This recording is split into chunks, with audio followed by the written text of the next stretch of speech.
Hello বন্ধুরা, আশা করি সকলে অনেক ভালো আছো। আজ আমি তোমাদের জন্য গুড অ্যান্ড ইভিল ড্রামাটির পার্ট 8 নিয়ে চলে এসেছি। তো চলো গল্পটি শুরু করা যাক।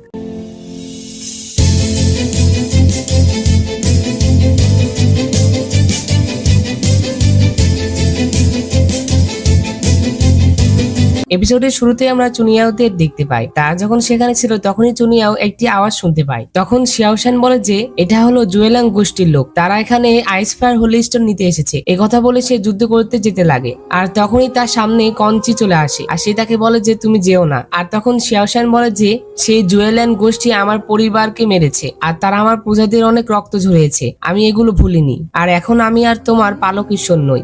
আর শিয়াওশান যখন এই কথা বলে তখনই কঞ্চি তার সামনে থেকে সরে যায়, আর এরপরে শিয়াওশান যুদ্ধ করতে চলে যায়। আর তখন চুনিয়াও তাদেরকে সেখানে থাকতে বলে সেও চলে যায় তাকে সাহায্য করার জন্য। তো আমরা দেখতে পাই হ্যান আর কঞ্চি তার কথা শোনে না, তারা দুইজন লুকিয়ে থেকে তাদের ফাইট দেখতে থাকে। আর ফাইটের এক পর্যায়ে জুয়েলাং কাবিলার লিডার শিয়াওশানকে বলছিল যে তোমার জন্যই তোমার বাবা এবং তোমার ভাই মারা গিয়েছে, কারণ তুমি কিং ইউনং এর প্রেমে পড়েছিলে। এখন কি তুমি আমার কাছ থেকে বল্লা নিতে চাও নাকি? কিন্তু আফসোস, তুমি অনেক দুর্বল হয়ে গেছো। এই কথা শুনে শিয়াওশান অনেক রেগে যায়। এরপরে সে তার সাথে ফাইট করতে থাকে, আর ফাইটের এক পর্যায়ে জুয়েলাং গোষ্ঠীর লিডার তার পেটে চাকু মেরে দেয়। আর এরপরে সে আইস ফায়ার হোলি স্টোনটি নেওয়ার চেষ্টা করে, কিন্তু সেই স্টোনের আধ্যাত্মিক শক্তির কারণে সে দূরে চলে যায়। এটা দেখে সে তার সকল ডিমনদের নিয়ে সেখান থেকে চলে যায়। তো তখন আমরা আরো একটি ডিমনকে দেখতে পাই যে কিনা মহলে এন্ট্রি করে। আর তখন কঞ্চি শিয়াওশানকে দেখে অনেক কান্না করছিল, আর কঞ্চিকে কান্না করতে দেখে চুনিয়াও শিয়াওশানকে ঠিক করার চেষ্টা করে, কিন্তু চুনিয়াও তাকে ঠিক করতে পারে না। আর তখন শিয়াওশান বলে যে এটি একটি আত্মা গ্রাসকারী তলোয়ার,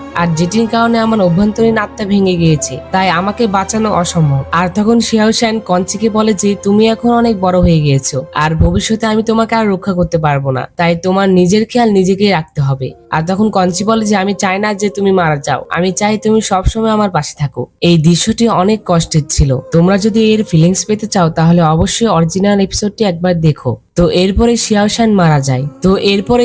মারা যাওয়ার পরে তার গলায় যে আইস ফায়ার হোলি স্টোনটি ছিল সেখান থেকে একটি পোর্টাল ওপেন হয়, আর সেই পোর্টাল থেকে চুনিয়া আর হ্যান্ড কঞ্চিকে নিয়ে সেই পোর্টালের মধ্যে চলে যায়। আর তাদেরকে পোর্টালের ভিতরে যেতে সেই ডেমনটিও দেখছিল, আর এরপরে সেও তার মধ্যে প্রবেশ করে। আর এই ডেমনটিকে এখন পর্যন্ত তার কোনো পরিচয় বলা হয় না। তো এরপর আমরা চুনিয়াদের দেখতে পাই তারা টাইম ট্রাভেল করে জুয়েলান গোষ্ঠীর সময় অর্থাৎ শিয়াওশানের যুগে চলে যায়, যে সময় শিয়াওশান একজন প্রিন্সেস ছিল।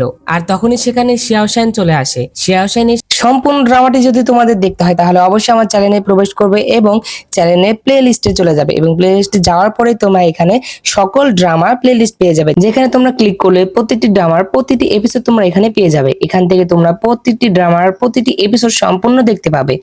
ধন্যবাদ।